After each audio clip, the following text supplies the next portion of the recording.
then wait for the man from Nantucket. Oh, wait, I'm not filming this story, Alright, start over. Okay, welcome to the latest episode of SUPERFOX89'S Creepypasta videos. Today we're gonna do one on this game called Conker'S Bad Fur Day. Personally, I've never played the original game, but this one seems pretty interesting to check out. It's called Conker'S Worst Fur Day. Here we go. Well, I'm so scared right now. I just played a fucked up game /ROM called Conker'S Worst Fur Day. Anyways, I guess I should tell you my story. When I was younger, I owned an N64, and for my birthday, I got a game called Conker'S Bad Fur Day. It was a game meant for adults due to swearing, blood, nudity, sexual references, etc., etc.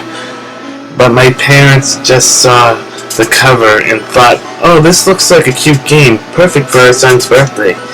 Anyways, I used to love that game. I did not tell my parents about it because I knew they would return it. Anyways, I loved playing through it and I laughed a lot. I would have laughed more if I knew what some of the jokes meant before.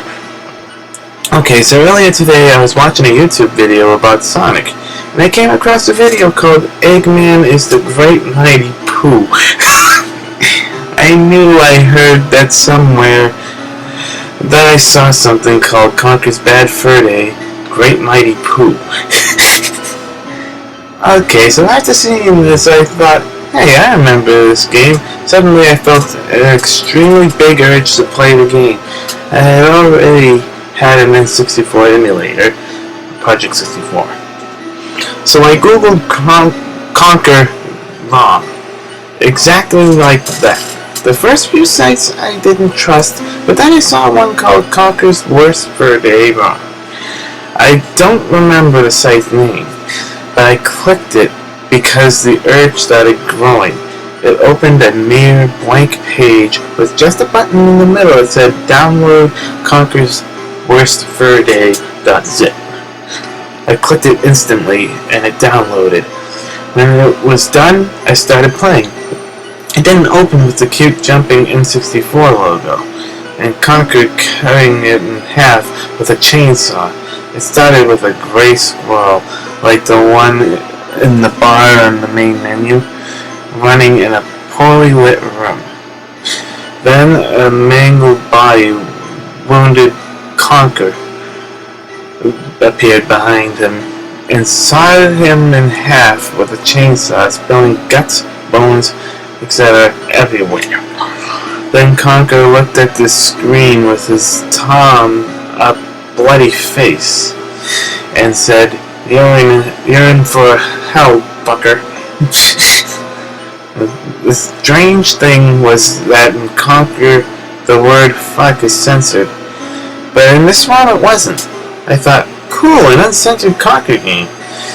Damn, was that a bad idea to keep going with the ROM. Anyway, the game started with Conker entering the bar as usual, but instead of the menus showing up, when Conker entered the bar, all you could hear was loud, eerie, depressing, realistic screaming. I instantly turned down the volume. Then out from under the door of the bar, blood started seeping through and mixing in the puddles from the rain. Then the screen faded out to black.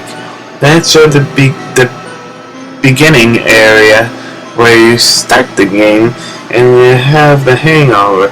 Finally, I can play. I thought, that was not a good thing.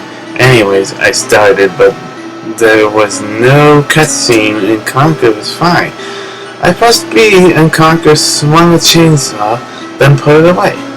Cool, I get a chainsaw instead of a faggy frying pan. Anyway, I jumped the fence to speak to Birdie, but when I walked up to him, Conker looked at him and said, Hey shithead, give me some help. Then Birdie the Scarecrow looked at him and said, "Why the fuck did you read anything? You know how to play, moron." What the fuck? I just took a breath and continued. Then Conker looked at Birdie and said, "You fucking shithole, I'll cut your fucking head off." Then the game let me play. I pressed B and then the game entered a cutscene. It was very dark for some reason, and the place was only illuminated by constant lighting flashes. Anyhow, I just caught a glimpse of Conker killing Birdie with his chainsaw. Then he said, "Rotten hell, fucker." Then I got to play, but the game was still dark and had lighting. I made my way up the mountain path, but the gargoyle was not there. So I headed in the cave. I was expecting to appear in the bright, happy field with the mast. Nice fork in the road. But instead, Conker entered the path up to the haunted house. I walked up, but I forgot about the skeleton snakes and got attacked by one. But instead of being chewed up and spit out, it showed the snake put Conker on the ground and start mauling him, biting him over and over, revealing his guts, bones, and eyes start spilling out. Then the skeleton snake let out a demonic cry, then jumped out of the road and dug back into the ground. I was waiting for the game to restart back at the checkpoint, but instead it showed a fucked up, hurt, bloody, wounded Conker in a seemingly endless room filled with zombies, like from the graveyard level. It showed Conker on the ground, guts, blood, etc., lying all around him. Then it showed his face. I got so shocked from the scene, I turned around and let my stomach settle. Then I looked back at the cut-up, bloody, Conker face. He was missing his eyes, and it showed empty sockets. Then after he let out a moan and said, "You never know a good thing until it's gone." When Conker said "gone," it was so loud and terrifying, I shut off the sound. Then I took a piss and came back. The screen showed Conker being devoured by endless amounts of zombies. Then, when all that was left was the disturbing head of Conker. The zombies faced the screen and started walking towards it. Then I tried pressing B. When I did, a shotgun was pulled out. The game seemed like a first-person shooter. It was like Halo, sort of. I pressed Z, and I fired a shot holding off the zombies. I remembered that in Conker, zombies must get a headshot to die. So I killed them one by one until there were no more. Suddenly the Conker head said in a whisper, "Valley?"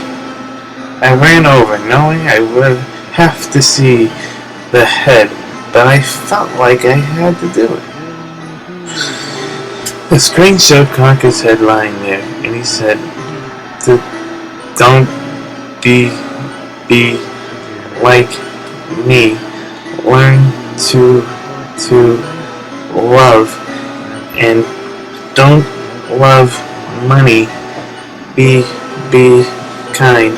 Promise me you will do this." The game didn't do anything, and by now I had tears running down my face, and it softly said to the screen, "Okay." Then Conker's head let out one last gasp and said, "Good." Then the screen darkened out and the game shut off. Then I gently deleted the ROM and turned off my computer. Even now I can still hear his voice, but I know that ROM was a message to me. Let it also be a message to you, okay? Good. I don't know what the hell to say first. This is just officially freaked me out. Holy crap. Damn. That was the most bloody freaking thing I've ever read. It does teach a moral, though. I gotta admit that. I think there was just a tad bit too much blood and gore, though, but it really did give us a lot of comedy on the way over here, which, well, isn't the point of the creepypasta, but really, what's the freaking harm in giving us a little comedy with horror? Overall, I give this one a 7.5 out of 10. Because, well, creepypastas aren't supposed to be funny, but the thing is, this one was funny and scary at the same time. No, actually, I raised my rating. I'm giving this one an 8 out of 10. It even had a moral at the end of the story that really made a hell of a lot of sense. Pretty much said, don't be cruel, or you will wind up paying the consequences. Now, I don't think this ROM actually exists anymore. I'm sure the person who made it deleted the ROM, or it may not have existed in the first place. But this is a pretty decent creepypasta. Now, if you want me to do more creepypastas, let me know in a comment which one you want me to do, and I will look them up and see if I can do them. The one with the most votes on this video will be my next creepypasta. Unless I get another submission from somebody that made their own creepypasta, then I'll read that one first. Anyway, I hope you enjoyed this episode, and I will see you next time for another historic creepypasta episode. Okay, I got a correction to my freaking rating. It's not going to be an 8 out of 10, it's actually going to be a 7 out of 10. With a tad bit too much swearing in there, too. I mean, but then again, it wasn't a rated M game, so, you know what, that can somewhat be forgiven. Next time, they gotta try and use less blood and gore in the creepypasta. But that, you know that. Anyway, thank you very much. Have a nice day. Just kidding. Don't forget to, you know, what's creepypasta you want me to do next. Or send me your... Good night! Okay, here we go. No music this time. I just got a resubmission from that R3DD 3V1L92 of his original creepypasta that I did the last episode. And alright, here's the third draft of it. Celeby's Hidden Past. One day I was looking for any new ROM hacks to play. Some ROM hacks contain interesting stories such as Pokemon Liquid Crystal and Pokemon False Red. One day, an unknown user from a forum sent me a message, and in it contained an attachment file. The file was Pokemon Heart Gold. In the message to the unknown person said this is a ROM hack of Heart Gold, but the hack cannot be triggered until certain conditions are met. Before playing the game, a code must be entered, which is found in the message below. The second requirement is that the Elite Four must be beaten, and once it is done, you must head out to the ruins of Alp to speak to the scientist inside the house. After beating the Elite Four, I went to the ruins of Alp and inside the house where the scientist was. When I was inside, I auto-walked to the scientist, and he told me that there are some things not what it seems, and to find the truth, I must find 3 messages to find out the hidden secrets. These messages can only be revealed after you catch 3 legendary Pokemon: Lugia, Ho-Oh, and Mewtwo. I first headed out to the SeaWorld Islands, where Lugia is located. After headed deep inside, I finally battled Lugia and successfully caught it. A few seconds later, the first unknown message appeared, and it spelled time. Shortly after the message appeared, a quick flashback occurred that showed a person that I did not know who it was. Slightly puzzled, I headed out to catch Ho-Oh in Bellsprout Tower, and I successfully caught it. The second unknown message spelled pain. A second flashback appeared, but showed Celebi in pain. I was getting confused now, but headed to Cerulean Cave where Mewtwo was located. After catching it, the third and final message appeared, and it spelled free. A third flashback appeared, which showed Celebi leaving, which is very puzzling. Once obtained all three messages, I returned to the scientist, and he explained that you must take this mysterious object and go to Alex Forest and place the object on the altar of the shrine. He also says the 3 legendary Pokemon you caught must be holding male. The male needs to spell the word found in the cave, and the Pokemon needs to be in your party. Once this is done, Celebi will appear and take you back in time and show you secrets only one can know. I headed out to Ilex Forest and arrived at the shrine and placed the object on the altar with the Pokemon in my party holding the male. The shrine begins to glow brightly, and shortly after Celebi appears, it takes me back in time 30 years. I arrived at Giovanni's father's house. Giovanni, who was 16 at the time, follows Giovanni's father, or his father, to his secret chamber beneath the house. Inside the chamber lies Celebi, who is trapped inside a cage and cannot teleport away due to the cage having special barriers. Celebi is lying on the floor and is badly hurt.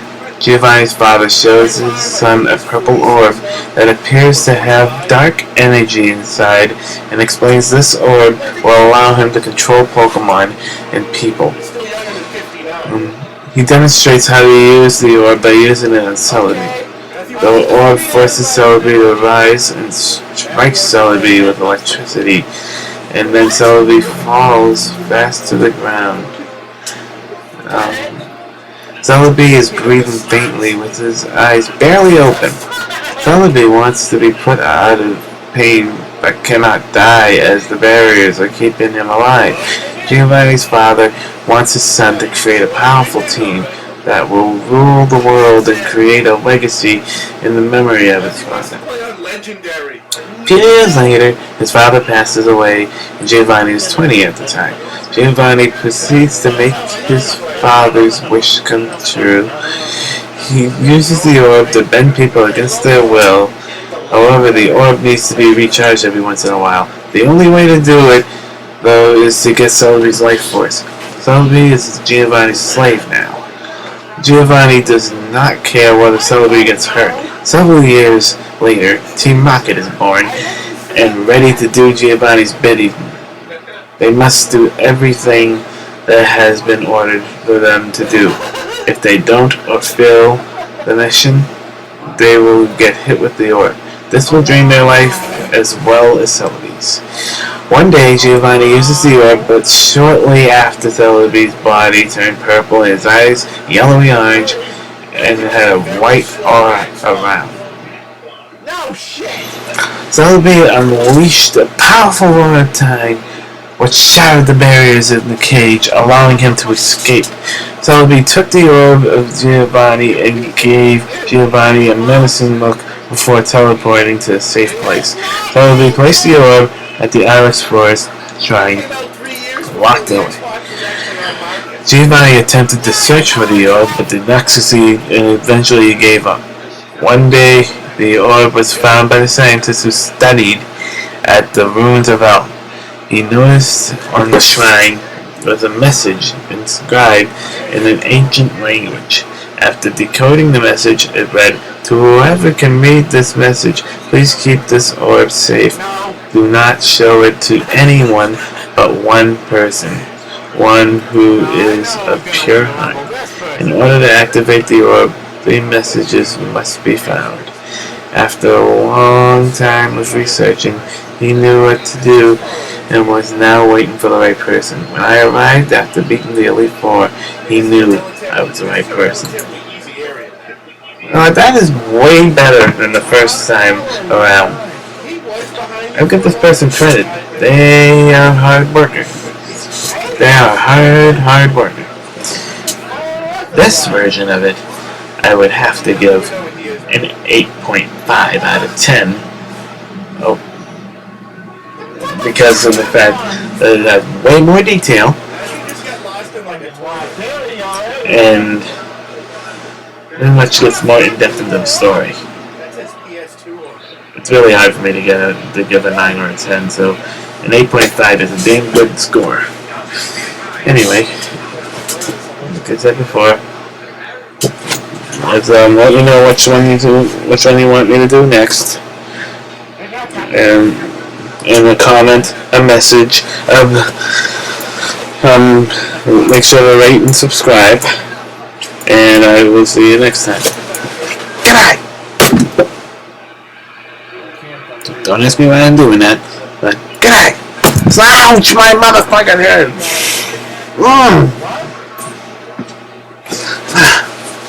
Damn it! Damn it! Damn it! Son of a bitch! Damn it! Fuck! Fuck!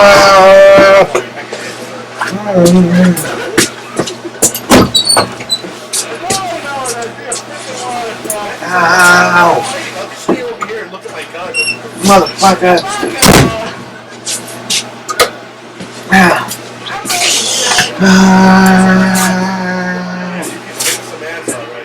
Kick some ass, not lick some. You didn't shoot one round or kill anything. I didn't say anything.